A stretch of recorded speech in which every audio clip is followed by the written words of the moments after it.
प्रणम्य परमात्मानं सिद्धं त्रैलोक्यवन्दितं स्वाभाविकचिदानन्द स्वरूपं निर्मलाव्ययम्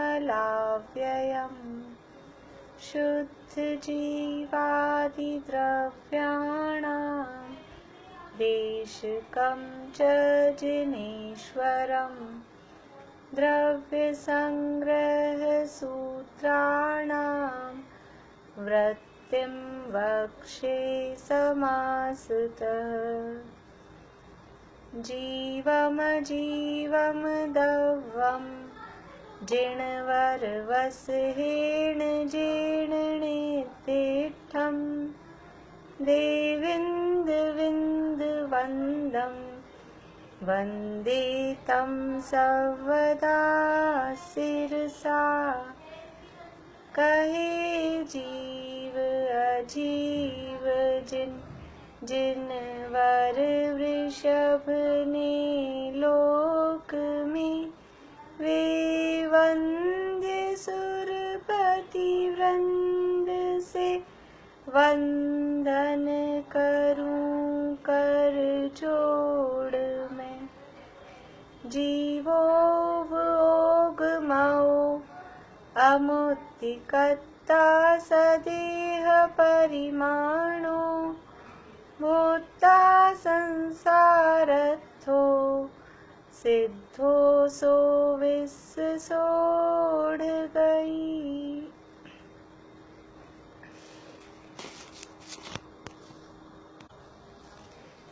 बस 13वीं गाथा के आधार पे हमारी चर्चा चल रही है। 13वीं गाथा हम सब मिलके बोलेंगे।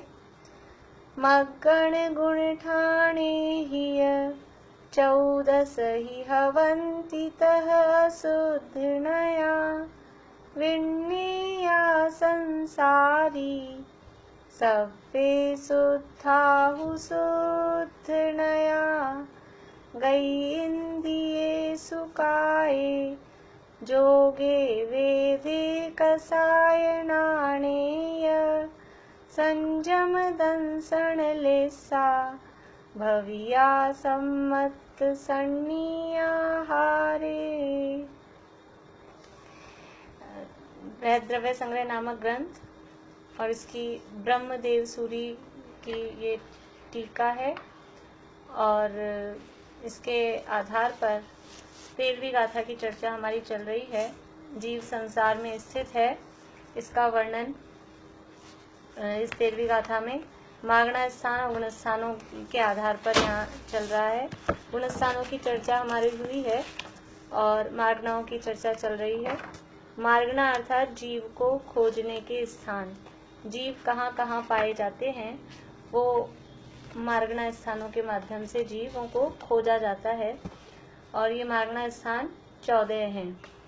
गति, इंद्रिय, काय, योग, वेद, कषाय, ज्ञान, संयम, दर्शन, लेशा, भव्यत्व, सम्यत्व, संगी और आहार, ये 14 मार्गणाएं हैं। इसमें से हमारी चर्चा गति, इंद्रिय, काय, योग, वेद, कषाय, ज्ञान, 7 मार्गणाओं की चर्चा हमारी हो चुकी है। संयम मार्गणा की चर्चा चल रही है। संयम अर्थात उपयोग का चारों तरफ से समेटकर और आत्मा के सन्मुख होना, आत्मा की ओर एकाग्र होना, यह है निश्चय से संयम। और व्यवहार से 5 महाव्रतों का धारण, समितियों का 5 समितियों का पालन, 4 कषायों का निग्रह, 3 दंडों का त्याग और 5 इंद्रियों पर विजय, इसको व्यवहार से संयम कहते हैं। संयम के 5 भेद हैं: सामायिक, छेदोपस्थापना, परिहार, विशुद्धि, सूक्ष्म सांप्राय और यथाख्यात। लेकिन यहाँ बात चल रही है संयम मार्गणा की। तो संयम मार्गणा के 7 भेद हैं। 5 तो जो संयम है वो है ही, इसके अलावा संयम, असंयम और असंयम, इस प्रकार से संयम मार्गणा के 5 भेद हैं। तो पहले हमारी चर्चा चल रही है संयम के संबंध में। 5 प्रकार के जो संयम हैं और संयम का प्रारंभ, संयम कहाँ से प्रारंभ होता है? या संयम किसको होता है? संयम का प्रारंभ कहाँ से होता है? बोल।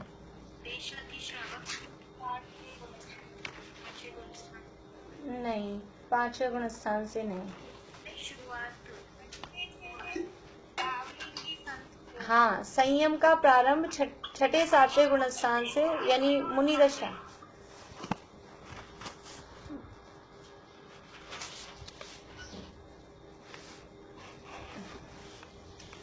मुनि दशा में ही संयम का प्रारंभ होता है, छठे सातवें गुण स्थान में। पांचवा गुण स्थान है जो संयमा संयम।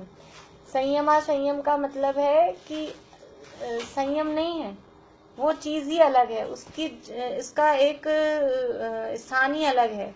जैसे अभी हमने संयम मार्गणा में देखे 7, यदि संयमा संयम भी संयम ही होता तो वो अलग से उसका स्थान नहीं होता। संयमा संयम एक अलग पोजीशन है। मार्गणाओं में भी उसका स्थान अलग है।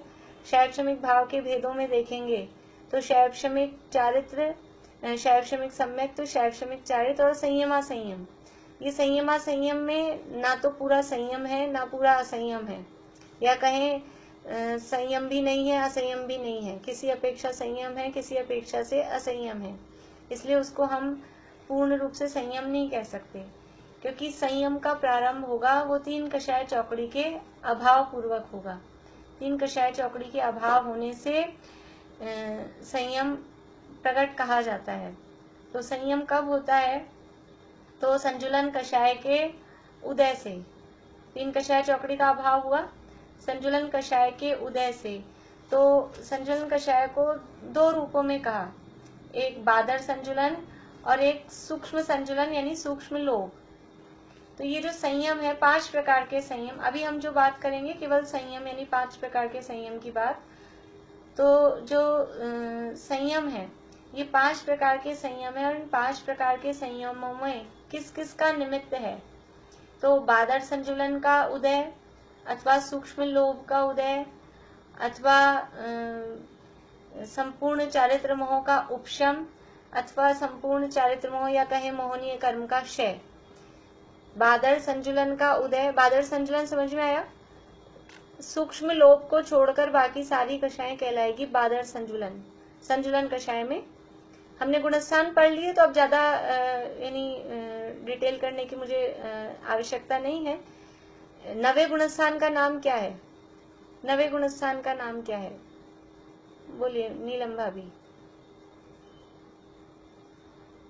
हाँ, आपने आवाज।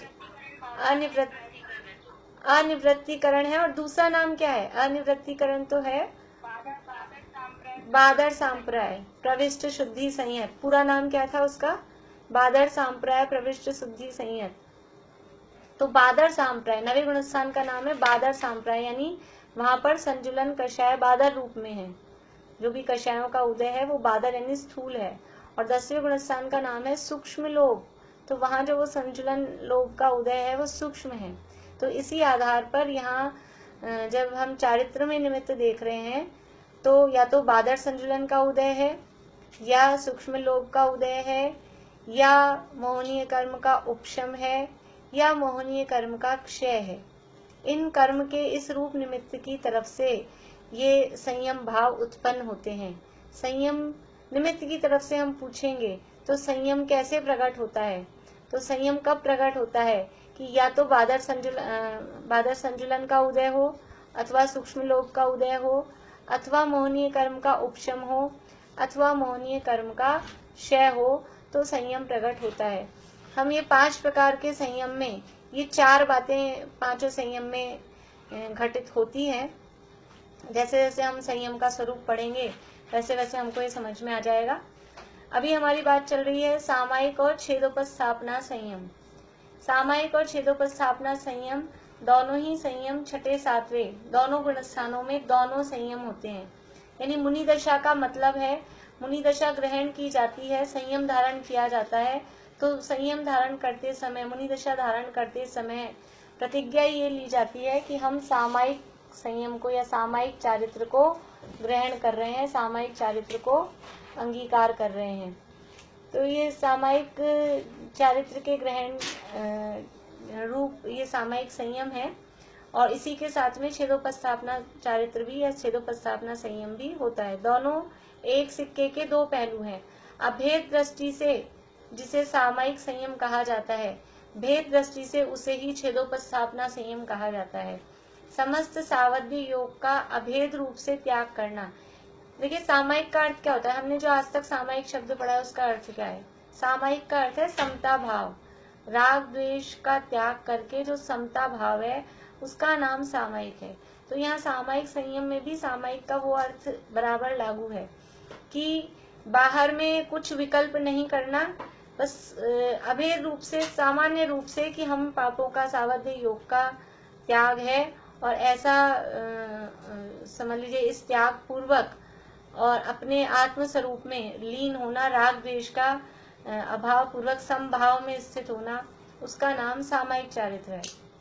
और ये सामयिक चारित्र से जब छूटते हैं, आत्म स्वरूप में समझ लीजिए लीनता नहीं रहती है, और बाहर में जब ऐसा विकल्पात्मक कुछ विकल्प इस तरह के आते हैं कि हम महाव्रत का पालन है कि समितियों का पालन है, तो ऐसे जो विकल्पात्मक रूप है वो कहलाता है छेदोपस्थापना चारित्र। सामयिक चारित्र से च्युत होने पर जो ये विकल्प उत्पन्न हुए और इन विकल्पों से छूटकर वापस से हमको सामयिक चारित्र में जाने की भावना है, तो वो विकल्प उत्पन्न हुए, वो छेद हुआ और वापस से अपने आत्म स्वरूप में लीन होने की जो भावना वो है उपस्थापना। तो इस को कहते हैं छेदोपस्थापना चारित्र।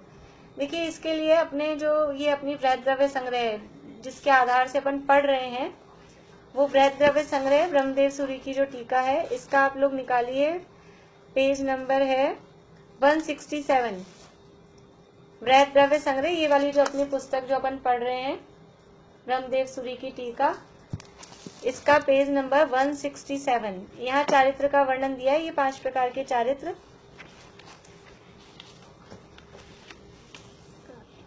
संवर तत्व के वर्णन में जैसे जिस प्रकरण में तत्वार्थ सूत्र में दिया है वर्णन, वही प्रकरण यहाँ पर भी है। तो यहाँ से हम पढ़ते हैं।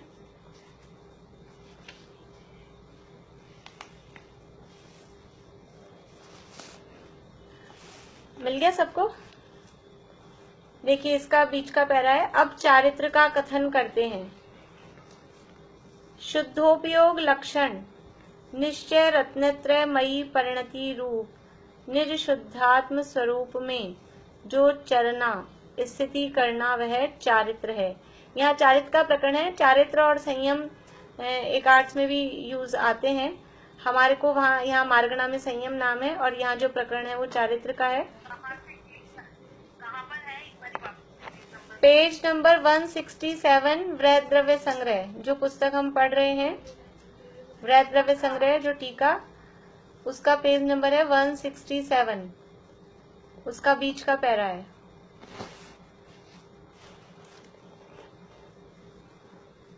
तो शुद्धोपयोग लक्षण निश्चय रत्नत्रय मयी परिणति रूप निज शुद्धात्म स्वरूप में जो चरना, यानी अपने आत्म स्वरूप में चरना, चरना मीन्स रमण करना, लीनता होना, उसमें आचरण करना, वो चारित्र है।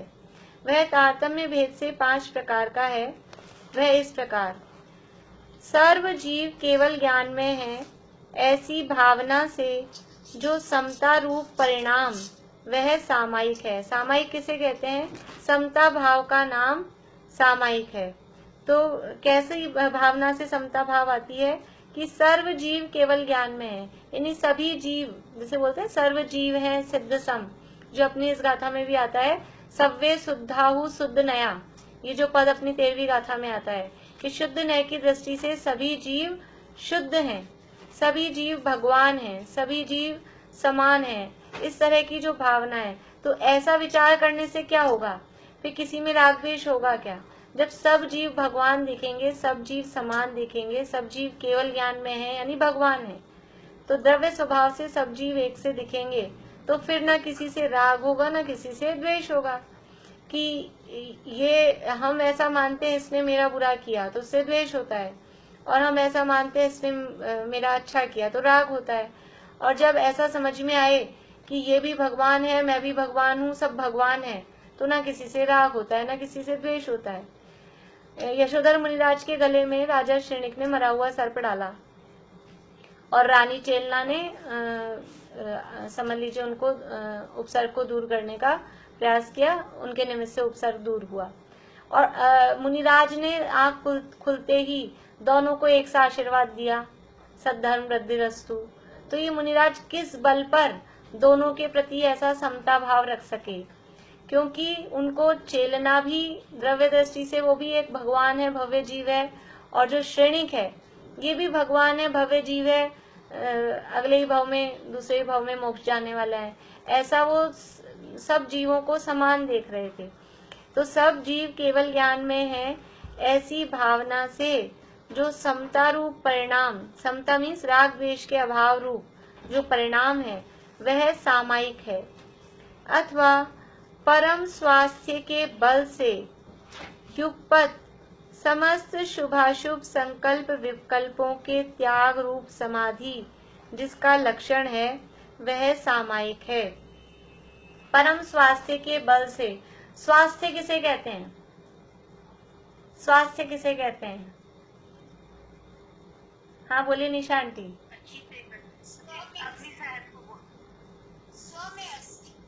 हाँ स्व में। वैसे हम स्वास्थ्य किसे कहते हैं? स्वास्थ्य कैसा है? हम तो स्वास्थ्य समझते हैं शरीर, और वहां पर भी वो जो स्वास्थ्य का अर्थ है, अर्थ वही है स्व में स्थित। स्वास्थ्य स्वस्थ, स्वस्थ अपने में जो स्थित है। तो शरीर का जो परिणमन है वो बराबर प्रॉपर स्थिर रूप से हो रहा है, वो शरीर का स्वास्थ्य है। लेकिन आत्मा शरीर नहीं है, शरीर आत्मा नहीं है। तो आत्मा के लिए, मेरे लिए स्वास्थ्य क्या है कि मैं अपने आत्मा में स्थित हूँ, मैं अपने आत्म स्वरूप में लीन हूँ, वो हमारा स्वास्थ्य है। अभी हम सब स्वस्थ हैं कि अस्वस्थ हैं? अब तो सबको समझ में आ गया होगा। सब स्वस्थ हैं कि अस्वस्थ हैं? सब अस्वस्थ हैं, क्योंकि हम अभी पर में स्थित हैं, पर द्रव्य में हमारी स्थिति हो रही है। हम शरीर में अपनापन करके बैठे हैं तो हम पर में स्थित हैं। जब हम अपने में अपनापन करेंगे तो हम स्वस्थ होंगे। तो अभी तो हम सब अस्वस्थ हैं। तो यहाँ कह रहे हैं कि परम स्वास्थ्य के बल से, परम स्वास्थ्य उत्कृष्ट रूप से अपनी आत्मा में लीन हो जाना, उसके बल से युगपत यानी एक साथ समस्त शुभाशुभ, शुभ और अशुभ संकल्प विकल्पों के त्याग रूप समाधि जिसका लक्षण है वह सामायिक है। कि बाहर में जितने भी विकल्प होते थे, शुभ विकल्प हो अथवा अशुभ विकल्प हो, अशुभ विकल्प तो पहले ही छूट जाते हैं। अशुभ विकल्प में अशुभ भाव, वो तो पहले ही छूट जाते हैं। कुछ शुभ विकल्प शुभ भाव रहते हैं, वो शुभ भाव भी, उनका भी त्याग रूप समाधि। समाधि किसे कहते हैं? सम प्लस धी, उसका नाम है समाधि। सम यानी वही समता भाव, समान, और धी यानी बुद्धि। कि इष्ट संयोग हो अथवा अनिष्ट संयोग हो, राग के निमित्त हो अथवा द्वेष के निमित्त हो, उन सब में समान धी यानी समान बुद्धि, दोनों को एक सा मानना। उपसर्ग करने वाला मिला तो भी समान, और उपसर्ग दूर करने वाला मिला, दोनों में समान आशीर्वाद, इसका नाम है समाधि। यह है समता भाव। तो शुभाशुभ संकल्प विकल्पों के त्याग रूप समाधि जिसका लक्षण है वह है सामायिक है। मतलब क्या है पूरी बात का कि समता भाव का नाम, समता भाव का नाम सामायिक है। अंदर अपनी आत्मा में लीन होना, और जब आत्मा में लीनता होती है तो बाहर में कोई भी किसी भी प्रकार के अनुकूल प्रतिकूल कैसे भी संयोग हो, उनमें राग द्वेष नहीं होना। ये राग द्वेष कब नहीं होता है? कि अपने आत्म स्वरूप में लीनता के बल से राग द्वेष नहीं होता है। तो ऐसी समता भाव, उसका नाम ये सामायिक है। अथवा देखिए 4 प्रकार से बताएंगे अथवा कह के यहाँ पे। निर्विकार स्व संवेदन के बल से राग द्वेष के परिहार रूप सामायिक है। वही बात है, निर्विकार स्व संवेदन। निर्विकार स्व संवेदन यानी कि विकार क्या है? शुभ अशुभ भाव है, वो विकार है। और शुभ अशुभ भाव से रहित जो स्व यानी अपनी आत्मा, उसका संवेदन यानी उसका अनुभव। तो राग द्वेष से रहित, शुभाशुभ विकल्पों से रहित, और अपने आत्मा के जो शुद्ध भाव है उस शुद्ध भाव में लीनता होना, अपने आत्मा के अनुभव में लीन होना, उस अनुभव के बल से राग द्वेष के परिहार रूप सामायिक है। वास्तव में राग द्वेष का परिहार यानी राग द्वेष का त्याग कब होता है? कहने से नहीं होता, हम सोचने से भी नहीं होता, विकल्पों से भी नहीं होगा। अंदर जब आत्मा का लक्ष्य होता है, आत्मा का बल होता है, तो उस बल के जोर से बाहर में राग द्वेष अपने आप छूटते हैं। बुद्धि पूर्वक हम सोचे हम इसमें राग नहीं करेंगे, हम द्वेष नहीं करेंगे, वो नहीं करने से तो ज्यादा होगा, लेकिन अंदर जब उपयोग इधर लगा हुआ होगा ना, तो बाहर में फिर कुछ भी हो, फिर उसमें ना राग होता है ना द्वेष। जब हमारा ध्यान किसी और काम में है, समझ लीजिए कोई घर में ऐसा प्रसंग बन गया, घर में किसी का मरण हो गया, वियोग हो गया, अब हम बहुत ज्यादा उस वियोग में हम लीन हैं, हम उस वियोग के दुख में हम आसक्त हैं। तो अब कौन क्या कह रहा है, कोई भलाई कर रहा है, कोई बड़ाई कर रहा है कि बुराई कर रहा है, ध्यान ही नहीं जाता, उस पे उपयोग नहीं जाता है ना, उसमें हम विचार करते कि अब इससे ये बुराई कर रहा है तो इससे लड़ने बैठे हैं, क्योंकि हमारा पूरा ध्यान कहाँ है, उसमें लीन है। तो जब ऐसे विषय कषयों में किसी राग की बात में हमारी लीनता होती है, तो राग द्वेष हमारे कम हो जाते हैं। तो उपयोग जब आत्म स्वरूप में लीन होता है, तो बाहर में क्या हो रहा है, कौन उपसर्ग कर रहा है, कौन उपसर्ग दूर कर रहा है, अच्छा अनुकूल वातावरण है कि प्रतिकूल वातावरण है, इस तरह के राग द्वेष के विकल्प नहीं होते हैं। तो निर्विकार स्व संवेदन के बल से राग द्वेष के परिहार रूप सामायिक है, अथवा निज शुद्धात्मा के अनुभव के बल से आर्द्र और रौद्र ध्यान के परित्याग रूप सामायिक है। देखिए, चाहे जो आगे की बात है ना वो बदलती जा रही है, लेकिन एक बात सब में कॉमन आ रही है। जितनी भी ये डेफिनेशंस बता रहे हैं, एक बात सब में कॉमन आ रही है कि निज शुद्धात्मा का अनुभव। अब उसके लिए शब्द बदल रहे हैं, ऊपर कहा निर्विकार स्व संवेदन, उसके ऊपर कहा परम स्वास्थ्य के बल से, उसके ऊपर कहा कि सर्व जीव केवल ज्ञान में है, ऐसी भावना। ये सब क्या है कि यानी सामायिक का मतलब क्या है कि अपनी आत्मा में लीनता रूप। सामायिक का अर्थ है कि अपनी आत्मा के अनुभव रूप, और अपनी आत्मा के अनुभव से क्या है कि आर्द्र और रौद्र ध्यान के परित्याग रूप। आर्द्र ध्यान और रौद्र ध्यान, आर्द्र ध्यान किसे कहते हैं, बोलिए भाई, आर्द्र ध्यान किसे कहते हैं, कौन बताते हैं? हाँ, दुख रूप, पीड़ा रूप जो चिंतन है, निरंतर दुख का फीलिंग करना, दुख का ही चिंतन करना, दुखी दुखी फील होना, उसका नाम है आर्द्र ध्यान। और रौद्र ध्यान, रौद्र ध्यान अर्थात पापों में आनंद मानना, पीड़ा रूप हाँ, पापों में आनंद मानना, उसका नाम रौद्र ध्यान है। तो निज शुद्धात्मा के अनुभव के बल से आर्त और रौद्र ध्यान के परित्याग रूप। आर्त ध्यान है वो दुख रूप है, और रौद्र ध्यान है वो आनंद रूप है, लेकिन दोनों ही खोटे ध्यान है। रौद्र ध्यान है वो पापों में आनंद मानने रूप है, तो समझ लीजिए पाप में आनंद भी नहीं मानना है, और किसी तरह से इष्ट वियोग, अनिष्ट संयोग, पीड़ा, चिंतन, निदान इत्यादि रूप से दुखी भी नहीं रहना है। तो ये आर्द्र ध्यान और रौद्र ध्यान के परित्याग रूप सामायिक है। अर्थात सामायिक का मतलब क्या हुआ, आर्द्र ध्यान और रौद्र ध्यान का त्याग कहा, इसका मतलब है धर्म ध्यान रूप सामायिक है। जहाँ आर्द्र ध्यान और रौद्र ध्यान नहीं है तो फिर क्या होगा, क्योंकि ध्यान से रहित तो कोई जीव होता नहीं है। या तो आर्द्र ध्यान रौद्र ध्यान हमारे अज्ञान अवस्था में निरंतर चल रहे हैं, और आर्द्र ध्यान रौद्र ध्यान से रहित है, तो फिर क्या है कि धर्म ध्यान रूप। तो आर्द्र और रौद्र ध्यान के परित्याग रूप वो सामायिक है। अथवा समस्त सुख दुख आदि में मध्यस्थ भाव रूप सामायिक है। ये सबसे सरल बात बता दी कि समस्त सुख और दुख में मध्यस्थ भाव, सुख दुख में समभाव। सुख दुख में समभाव मीन्स जिसे हम बाहर में सुख की परिस्थिति कहते हैं, जिसमें जगत के जीव सुखी होते हैं ऐसे संयोगों में, और जिसमें जगत के जीव दुखी होते हैं ऐसे संयोगों में, ऐसे सुख और दुख में मध्यस्थ भाव, ना सुख में सुखी होना ना दुख में दुखी होना, मध्यस्थ भाव रहना, नॉर्मल रहना, उसका नाम सामायिक है। तो इस तरह से ये सामायिक चारित्र हुआ। अब छेदोपस्थापना का कथन करते हैं। जब एक साथ, देखिए दोनों जो चारित्र हैं, सामायिक चारित्र और छेदोपस्थापना चारित्र, ये एक साथ ही होते हैं। दोनों के गुणस्थान भी सेम है, दोनों का टाइम भी सेम है, और जिस जीव को सामायिक चारित्र है उस जीव को छेदोपस्थापना चारित्र भी है, जिस जीव को छेदोपस्थापना चारित्र है उसे सामायिक चारित्र भी है। बस ये देखने की दृष्टि किस साइड से देख रहे हैं। द्रव्यार्थिक नय से देखते हैं तो उसको सामायिक चारित्र कहते हैं, पर्यायार्थिक नय से देखते हैं तो उसको छेदोपस्थापना चारित्र कहते हैं, अभेद रूप से देखते हैं तो उसको सामायिक चारित्र कहते हैं, और भेद रूप से देखते हैं तो उसको छेदोपस्थापना चारित्र कहते हैं। तो अब छेदोपस्थापना का वर्णन करते हैं।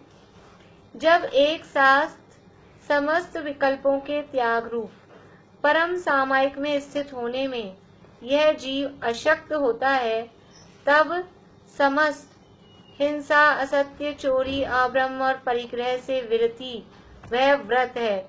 इस प्रकार इस 5 प्रकार के विकल्प भेद द्वारा, व्रत रूप छेद द्वारा, रागादि विकल्प रूप सावधियों से अपने को निवृत्त करके निज शुद्धात्मा में स्वयं को स्थापित करता है, वह छेदोपस्थापना या छेदोपस्थापन है। देखिए क्या है, सामायिक का मतलब है अभेद रूप से पापों का त्याग करना, वो अभेद रूप से सावध्य योग का त्याग करना, और छेदोपस्थापना में भेद रूप से। जैसे कि हम स्थूल उदाहरण के लिए इसको ऐसे समझ सकते हैं, जैसे एक हमने निमंत्रण दिया किसी को कि आप सपरिवार आना, ऐसे हमने निमंत्रण दिया, तो अभेद रूप से कह दिया कि आप सबको आना है, पूरे परिवार सहित आना है, तो ये हो गया समझ लीजिए अभेद, ऐसा सामायिक के लिए। और एक ऐसे कहें आपको आना है, समझ लीजिए जिसको भी हम दे रहे हैं, आंटी जी को भी लाना है और भैया भाभी को भी आना है और पोते पोतियां जो भी हैं, एक एक का नाम ले लेके अलग अलग कहें, तो ये विकल्प रूप से कहा, विकल्प का अर्थ है भेद रूप से कहा।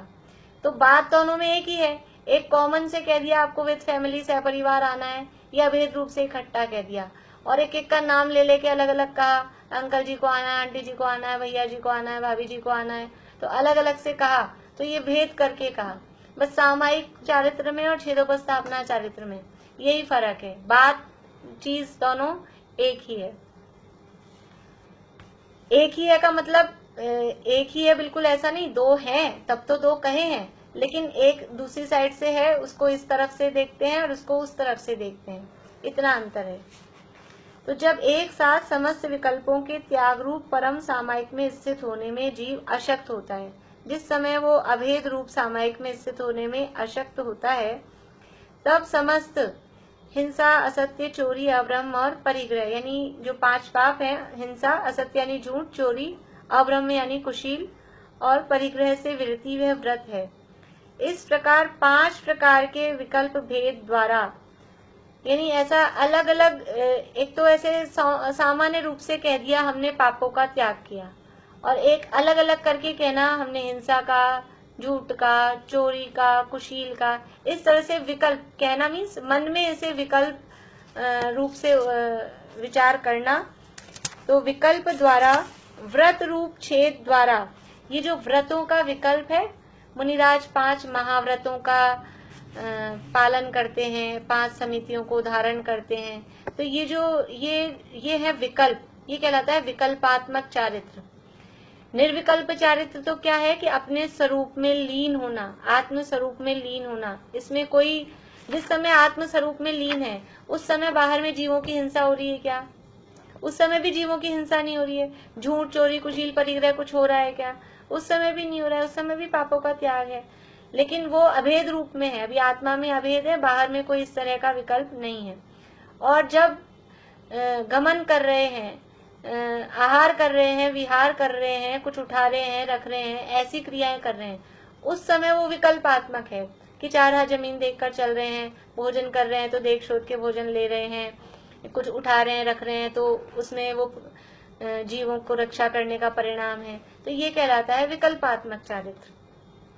तो ऐसे विकल्प भेद द्वारा, व्रत रूप छेद द्वारा, रागादि विकल्प रूप सावधियों से अपने को निवृत्त करके, यानी ये जो विकल्प आए थे ना, महाव्रतों के पालन रूप, समितियों के पालन रूप, ये विकल्प है, वो उस सामायिक चारित्र में छेद हुआ। छेद मीन्स सामायिक चारित्र से छूट गए और ऐसे विकल्पों में आ गए, तो ये विकल्प रूप छेद से अपने को निवृत्त करके निज शुद्धात्मा में स्वयं को स्थापित करता है।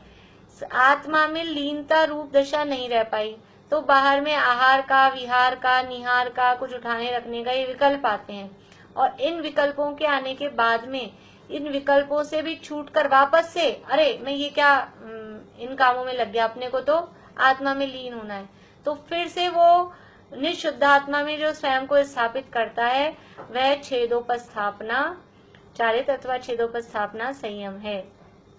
अथवा छेद अर्थात व्रत का भंग होने पर निर्विकार स्व संवेदन रूप निश्चय प्रायश्चित से अथवा उसके साधक बहिरंग व्यवहार प्रायश्चित से अपने आत्मा में स्थित होना वह छेदोपस्थापन है।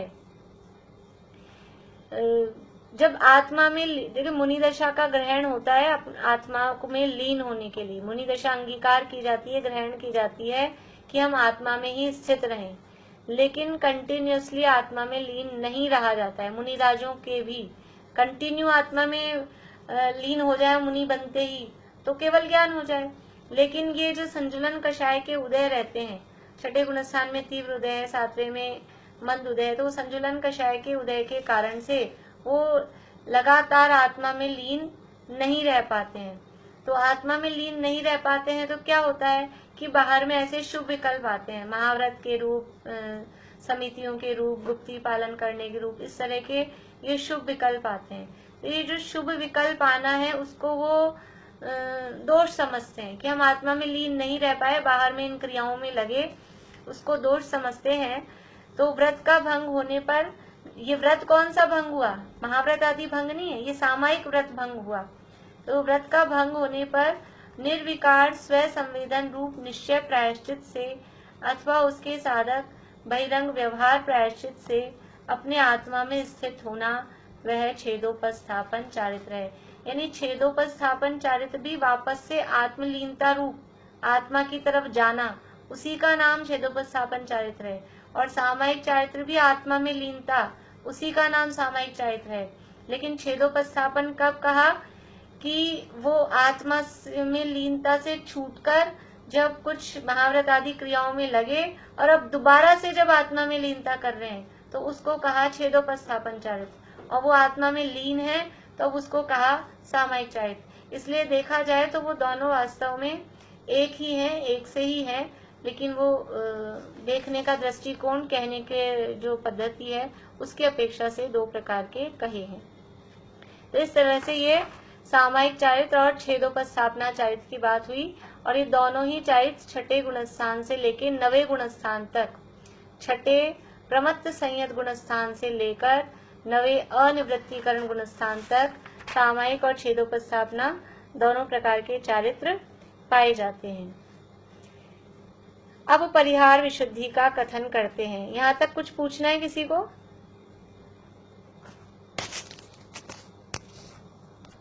हाँ ज्योति जी बोलिए। हाँ जय। सावध्य मतलब जैसे पांचों महाव्रत उसमें हो जाएंगे क्या?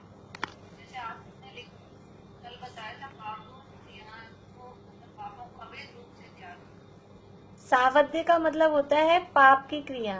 सावध्य का मतलब पापों का त्याग नहीं, सावध्य का त्याग उसका मतलब है पापों का त्याग। सावध्य का मतलब है कि आरंभ की क्रियाएं जिसमें भी पाप होते हैं, ऐसी क्रियाएं वो सावध्य योग कहलाती हैं। तो सावध्य योग का त्याग करना अभेद रूप से। हाँ जी, जिससे भी जो भी क्रिया है पाप रूप क्रिया जिनसे आश्रय होता है। हाँ आश्रव तो पाप से और पुण्य से दोनों होता है, यहाँ केवल पाप रूप क्रियाओं की बात की है अभी। सावध्य योग का त्याग, जो महाव्रत आदि हैं वो शुभ भाव रूप हैं, और हिंसा झूठ चोरी कुशील परिग्रह जो पाप हैं ये सावध्य योग हैं। तो सावध्य योग का त्याग वो सामायिक चारित्र में किया गया है। जिन भी क्रियाओं में पाप होता है, यानी पांचों पाप हैं और भी जो क्रियाएं हैं, तो सावध्य योग का त्याग के किसी भी प्रकार से अब पाप का काम, हिंसा आदि का काम नहीं करेंगे। तो पापों का अभेद रूप से त्याग करना, पापों का त्याग करना वो व्रत है, लेकिन अभेद रूप से कि बस एक कॉमन से बोला हमने।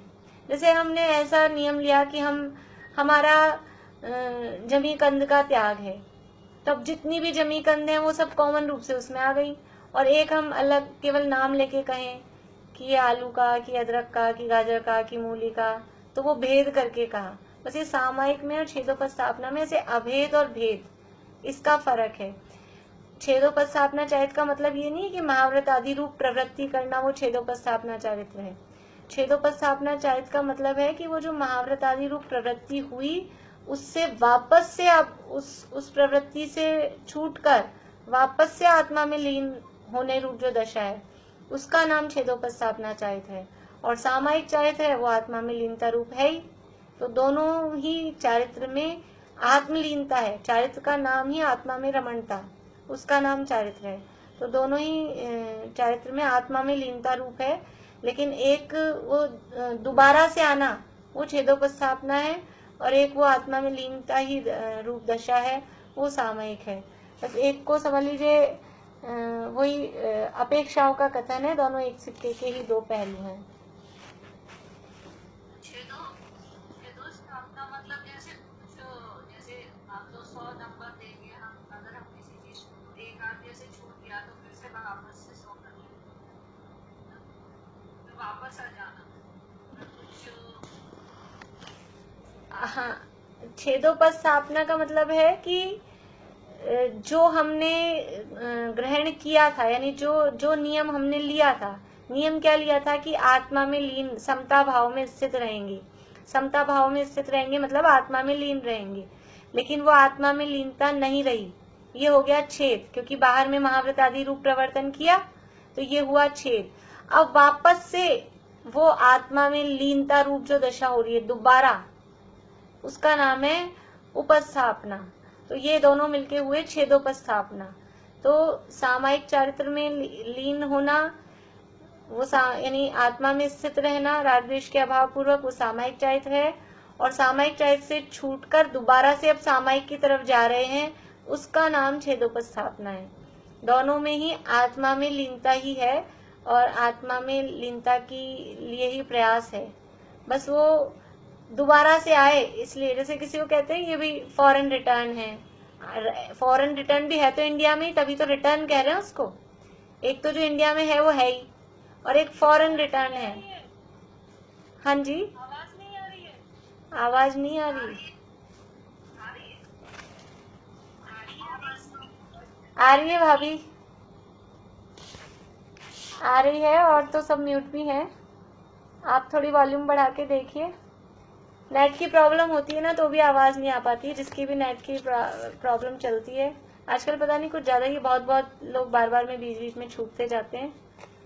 नेट की प्रॉब्लम ही चल रही है। ये तो पराधीनता है अपनी, क्या कर सकते हैं, इसके अलावा और कोई उपाय नहीं है। वापस से आ जाओ, छेदो। हाँ, ये छेद हो जाता है, ये बीच बीच में छेद होता है, और फिर वापस से अपन इसमें लगते हैं। ये उपस्थापना है, ये ऐसा ही है। चलिए आगे बढ़े अपन। परिहार विशुद्धि देखिए, परिहार विशुद्धि चारित्र, इसी से पढ़ते हैं अपन। यहाँ अपने सबके पास ये पुस्तक भी रहेगी, पेज नंबर 168, वृहद द्रव्य संग्रह में 168 पेज नंबर। अब परिहार विशुद्धि का कथन करते हैं। जो जन्म से 30 वर्ष सुख में व्यतीत करते, ये परिहार विशुद्धि चारित्र है। परिहार विशुद्धि चारित्र का मतलब है कि इतनी विशुद्धता जिसके माध्यम से जीवों की हिंसा नहीं होगी, सूक्ष्म भी जीवों की हिंसा जिनके माध्यम से नहीं होती है, वो कहलाता है परिहार विशुद्धि चारित्र। कि प्राणी हिंसा से पूर्ण निवृत्ति हो जाती है, ऐसी विशिष्ट प्रकार की विशुद्धि, उसका नाम है परिहार। परिहार मतलब छूट जाना, त्याग कर देना, और विशुद्धि ऐसी विशुद्धि जिससे कि जीव हिंसा पूरी तरह से छूट गई है, उसका नाम परिहार विशुद्धि चारित्र है। सुलोचना अभी आपको नहीं आ रही क्या आवाज? नहीं, वो स्लो, हाँ नहीं, सुलोचना अभी को नहीं आ रही है शायद, ऐसा लग रहा है। तो एक बार आप लेफ्ट करके वापस ज्वाइन कर लीजिए, आवाज नहीं आ रही है तो। अब आ रही है उन्हें आवाज? आ रही है, चलिए ठीक है। तो ये किनको होता है परिहार विशुद्धि चारित्र, उसकी यहाँ कंडीशंस हैं, हर किसी को हो जाएगा ऐसा नहीं है। चारित्र या संयम है तो वो मुनि दशा में ही होगा, मुनिराजों को ही होगा, ये तो बात है ही। लेकिन मुनिराजों में किन को होगा उसके यहाँ नियम बता रहे हैं।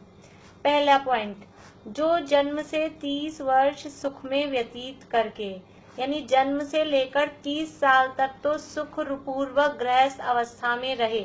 जिन लोगों के पुराने नवाध्याय में पढ़े हुए हैं वो अपने पुराने नोट्स देख सकते हैं, मैंने आप लोगों को हिंट भी दिया था, वो आप खोल के बैठ सकते हैं। जन्म से लेकर 30 वर्ष तक गृहस्थ अवस्था में सुख पूर्वक उन्होंने जीवन व्यतीत किया हो। ऐसा नहीं कि दीन दुखी दरिद्र रहे हो, कर्जे का बोझा हो, खाने पीने की सुबह शाम की स्थिति में। कंडीशन है कि 30 वर्ष ही हो, मतलब ज्यादा भी हो सकते हैं, इससे बस कम नहीं हो सकते। अब इसमें 30 वर्ष ही दिखाया तो इतनी ही कंडीशन दी गई है, ऐसी ही कंडीशंस हैं इसकी पूरी, क्योंकि इसका वो उत्कृष्ट काल वगैरह ज्यादा भी हो सकता है, उत्कृष्ट काल की अपेक्षा से दिया है। 30 से कम तो नहीं होंगे, क्योंकि उत्कृष्ट काल वो 38 वर्ष करके बनता है, 8 वर्ष अभी यहाँ आगे आएंगे, तो ये उत्कृष्ट काल है। इससे ज्यादा भी हो सकता है, लेकिन घर गृहस्थी में सुख पूर्वक रहा हो, ये जरूर बात है। 30 वर्ष से कम तो नहीं होना चाहिए, और कम से कम 30 वर्ष है, कम से कम 30 वर्ष सुख पूर्वक घर गृहस्थी में रहे, यानी किसी तरह की कोई अच्छा, कोई समझ लीजिए राजा हो, सेठ हो, अच्छा संपन्न व्यक्ति रहा हो, इस तरह से वो व्यतीत करे। उसके बाद में वर्ष पृथक्त्व, यानी 8 वर्ष तक, ये पृथक्त्व शब्द आता है अपने, कहाँ आया था आप लोगों को ध्यान है? वर्ष पृथक्त्व,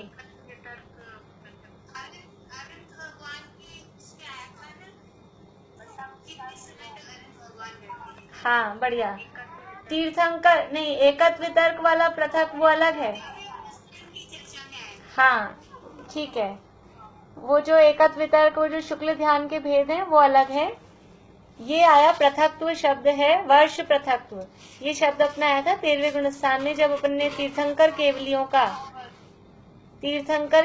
का जघन्य काल वो देखने के लिए, तो तीर्थंकर केवलियों का जघन्य काल है वर्ष पृथक्त्व, यानी 3 से 8 वर्ष, 9 वर्ष। अलग अलग जगह पृथक्त्व शब्द का अलग अलग अर्थ लिया जाता है, कहीं 7-8 अर्थ लेते हैं, कहीं 8 ही लेते हैं, कहीं 8-9 लेते हैं, कहीं 3 से 8, 3 से 9, तो वो अलग अलग जगहों पर अलग अलग इसका अर्थ लिया जाता है। यहाँ पृथक्त्व का अर्थ है 8, तो वर्ष पृथक्त्व यानी 8 वर्ष तक। तो जन्म से 30 वर्ष तक तो सुखपूर्वक गृहस्थ अवस्था में रहे, उसके बाद में 8 वर्ष तक तीर्थंकर के यानी केवली के पादमूल में, तीर्थंकर के चरणों में प्रत्याख्यान नामक नवम पूर्व पढ़कर, एक जिनवाणी है, द्वादशांग है, और द्वादशांग में 12वां जो अंग है दृष्टिवाद नाम का अंग, उस दृष्टिवाद अंग के 5 भेद हैं, उसमें उसके 5 भेदों में एक भेद है पूर्व, उस पूर्व के भेद हैं 14, तो उन 14 पूर्वों में से नवा पूर्व है, उस नवे पूर्व का नाम है प्रत्याख्यान पूर्व। तो दीक्षा 30 वर्ष तक घर गृहस्थी में रहे, उसके बाद में फिर तीर्थंकर के पाद मूल में रहकर और 8 वर्ष तक इस नवे पूर्व का अध्ययन किया। 30 वर्ष की उम्र में दीक्षा ली, दीक्षा लेने के बाद में तीर्थंकर के पादमूल यानी तीर्थंकर के निकट रहकर, पादमूल का अर्थ है उनके निकट रहकर, और इस नवे पूर्व का अध्ययन किया। कितने टाइम तक? 8 वर्ष तक, 8 वर्ष तक, और पूर्व का है नंबर 9, नवे पूर्व का अध्ययन किया। इसके उनको ये चारित्र प्रकट होता है। किनको प्रकट होता है? कम से कम 30 वर्ष तक गृहस्थ अवस्था में रहें, सुखपूर्वक रहें, उसके बाद में दीक्षा लें, और 8 वर्ष तक तीर्थंकर के पाद मूल में रहकर नवे प्रत्याख्यान पूर्व का अध्ययन करते हैं। उनके ये परिहार विशुद्धि चारित्र प्रकट होता है। ये तो किन के प्रकट होता है उनकी बात हुई। अब इसमें इसकी विशेषताएं क्या है, और क्या बातें हैं इसमें जो परिहार विशुद्धि के धारक होते हैं। तीनों संध्या काल के अतिरिक्त समय में प्रतिदिन 2 कोस गमन करते हैं। इनके साथ क्या नियम है, नियम से प्रतिदिन 2 कोस विहार करते ही हैं। ये परिहार विशुद्धि के धारक जो जीव है, परिहार विशुद्धि चारित्र के धारक, और इनके गमन करने से, इनके निमित्त से जीवों की हिंसा नहीं होती। इस तरह की विशुद्धि इनके प्रकट हो गई है, क्योंकि 8 वर्ष तक तीर्थंकर के निकट रहकर वो प्रत्याख्यान पूर्व का अध्ययन किया है, और वो उस अध्ययन में विशुद्धता इतनी होती है। यानी जैसे हम समझ लीजिए अभी ये जो प्रकरण पढ़ रहे हैं, तो कोई भी चीजें हम पढ़ते हैं तो विशुद्धता हमारी बढ़ती है कि नहीं बढ़ती, कषायमंद होती है कि नहीं होती, ये कषायमंद होती हैं। तो ऐसे ही जो जीव जिन्होंने दीक्षा ली और दीक्षा लेने के बाद में इस नवे पूर्व का अध्ययन किया, तो उनकी विशुद्धि इतनी बढ़ती है, उनको ये परिहार विशुद्धि चारित्र प्रकट होता है, उनके माध्यम से जीवों की हिंसा नहीं होती। और प्रतिदिन 2 कोस गमन करते हैं, और इतना चलने पर भी वो जीवों की विराधना उनके माध्यम से नहीं होती। संध्या काल के अतिरिक्त समय में, यानी 3 संध्या काल कहे गए हैं, सुबह, दोपहर में और शाम को। रात में तो गमन का निषेध ही है, इसलिए रात की बात नहीं की। तो तीनों संध्या काल को छोड़कर प्रतिदिन 2 कोस गमन करते हैं। रात्रि में गमन का निषेध है, रात्रि में गमन नहीं करते, और वर्षा काल में गमन का निषेध नहीं है। इस तरह से ये परिहार विशुद्धि के जो चारित्र के जो धारक जीव हैं, उनको वर्षा काल में भी गमन का निषेध नहीं है। सामान्यतः मुनिराजों को वर्षा काल यानी चातुर्मास में गमन का निषेध रहता है। चातुर्मास में एक ही स्थान पर वो रहते हैं, लेकिन ये परिहार विशुद्धि चारित्र के धारक जो मुनिराज हैं, वो वर्षा काल में भी गमन कर सकते हैं। क्यों? क्योंकि वो जो गमन का निषेध था, उसका प्रयोजन ये था कि जीवों की विराधना नहीं हो। वर्षा काल में जीवों की उत्पत्ति ज्यादा होती है, उसके और मुनिराज विहार करेंगे तो जीवों की विराधना हो सकती है। तो जीवों की विराधना टालने के लिए वर्षा काल में वो गमन नहीं करते। लेकिन परिहार विशुद्धि के चारित्र के धारक जो मुनिराज हैं, उनके निमित्त से जीवों की हिंसा ही नहीं हो रही, इसलिए वो वर्षा काल में भी गमन कर सकते हैं। वर्षा काल में उनके गमन का निषेध नहीं है, परंतु रात्रि में और तीनों हाँ, अभी बताती हूँ, अभी बात पूरी नहीं हुई, बताती हूँ। तो ये जो परिहार विशुद्धि धारक जो मुनिराज हैं, प्रतिदिन 2 कोस गमन करते हैं। नियम है, नियम से इतना वो गमन करते ही हैं। तीनों संध्या काल में और रात्रि में गमन नहीं करते। वर्षा काल में गमन का निषेध नहीं है। ये इनकी इतनी कंडीशंस हैं, और इनका गुणस्थान है 6वां और 7वां। परिहार विशुद्धि चारित्र 6ठे 7वें गुणस्थान में ही होता है। इसका जगह हाँ, ये रिद्धि ही है। परिहार विशुद्धि चारित्र कहो चाहे इसको रिद्धि कहो, रिद्धियां जैसे 64 रिद्धि में इसका नाम नहीं आता, लेकिन इसके अलावा 64 के अलावा भी अनेक रिद्धियां होती हैं। ये भी एक प्रकार की रिद्धि है, विशेष शक्ति है ना, कि जिनके माध्यम से जीवों की हिंसा नहीं हो रही, तो उसको परिहार विशुद्धि रिद्धि नहीं कह के उसको चारित्र का नाम दिया, क्योंकि वो कषायों की विशेष प्रकार की मंदता से विशुद्धि प्रकट हुई है। बाकी वो रिद्धि के समान ही है। पर ये सिर्फ तीर्थंकर के समय में हो सकता है। हाँ, क्योंकि तीर्थंकर के पाद मूल में उनको ये अध्ययन करना जरूरी है, इसलिए तीर्थंकरों के समय में ही ये पॉसिबल है। इसका जगन्य काल अंतर्मुहूर्त है और उत्कृष्ट काल 38 वर्ष कम 1 कोटि पूर्व। तो वो अपनी बात हो गई, इससे क्लियर हो जाती है कि ये जो 30 वर्ष वाला जो टाइम है, वो कम से कम 30 वर्ष घर गृहस्थी में रहने का है। ज्यादा तो कितना भी रह सकते हैं, लेकिन कम से कम 30 वर्ष तक घर गृहस्थी में रहें, ये मिनिमम बात हुई। तो परिहार विशुद्धि चारित्र का जगन्य काल अंतर्मुहूर्त है और उत्कृष्ट काल 38 वर्ष कम 1 कोटि पूर्व। 38 वर्ष कम कैसे निकला, समझ में आ सकता है आप लोगों को? 30 वर्ष तक तो घर गृहस्थी में रहना ही है कम से कम, और 8 वर्ष हाँ जी, दीक्षा लेंगे 8 वर्ष के बाद तो दीक्षा लेंगे ना। 8 वर्ष हो केवली के बाद देखिए रुक जाइए, समय कम है, मैं ही बता देती हूँ, टाइम अपना हो रहा है। सम्यक दर्शन की बात नहीं है अभी यहाँ पर। यहाँ तो 30 वर्ष तक घर गृहस्थी में रहना है, और घर गृहस्थी में सम्यक दर्शन वगैरह सब हो गया, ऐसी मान के चलते हैं, क्योंकि 8 वर्ष की उम्र में सम्यक दर्शन ले सकते हैं। तो 30 वर्ष तक तो कम से कम घर में रहना है, तो 30 वर्ष तक तो कम से कम घर में रहे। 30 वर्ष के होते ही दीक्षा ली, और उसके बाद में फिर कम से कम 8 वर्ष तक तीर्थंकर के पादमूल में पढ़ना है। तो 30 वर्ष के होते ही तीर्थंकर के समक्ष दीक्षा ली, और 8 वर्ष वहां रहे, अध्ययन किया। 38 वर्ष के हो गए, और 38 वर्ष के होते ही परिहार विशुद्धि चारित्र प्रकट हो गया, और उनकी आयु है 1 कोटि पूर्व की, क्योंकि चौथे काल में 1 कोटि पूर्व की उत्कृष्ट आयु होती है। तो वो 1 कोटि पूर्व की उनकी आयु है। तो अब बाकी की जो पूरी आयु है, वो बाकी की पूरी आयु समझ लीजिए वो छठे सातवें गुणस्थान में ही रहे, और ये चारित्र उनके साथ में रहे। ये उत्कृष्ट काल निकालने के लिए इस तरह का हम देखते हैं कि उत्कृष्ट आयु वाला जीव लें, और वो कम से कम जितना घर में रहना उतना कम से कम रह के तुरंत दीक्षा ली।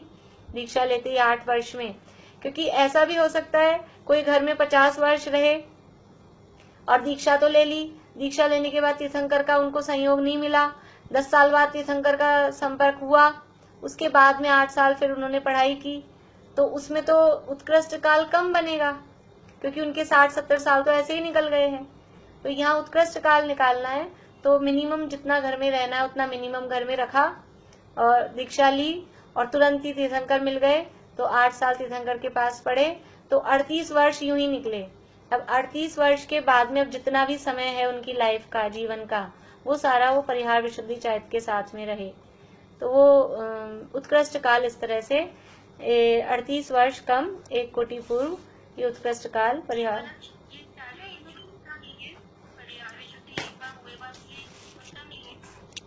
अब कल लेंगे फिर से जो भी कुछ रह गया है, टाइम क्योंकि हो गया है, दूसरी क्लास का समय हो गया, कल फिर से। 50 साल की उम्र में भी तो ले सकते हैं, उत्कृष्ट हाँ हाँ ले सकते हैं, 50 वर्ष की उम्र में भी ले सकते हैं, बाद में कभी भी ले सकते हैं।